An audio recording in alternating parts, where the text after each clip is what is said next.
அவர்தான் என் நம்பிக்கை. எனக்காக உயிரையே கொடுத்து உயிர்த்தெழுந்த ஆண்டவர், என்னை இம்மட்டு நடத்தினவர், தேவை சந்திப்பார், நடத்துவார்னு அவர் மேல நம்பிக்கை வைங்க. அற்புதம் நடந்து விடும்.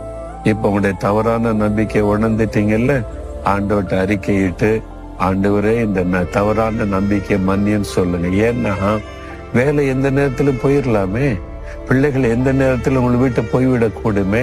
இந்த உலகத்துல எதை நம்பி இருக்கிறீங்களோ எந்த நேரத்துல அதை இழக்கக்கூடியதானே. கர்த்தர் ஒருத்தர் தான் நிரந்தரமானவர். அவர் மீது நம்பிக்கை வச்சு பற்றி கொள்ளுங்க, அற்புதம் நடப்பதை காண்பீங்க. இப்ப சொல்லுங்க, ஆண்டவரை பார்த்து, ஆண்டவரே என்னுடைய தவறான நம்பிக்கையை மன்னிச்சிருங்க.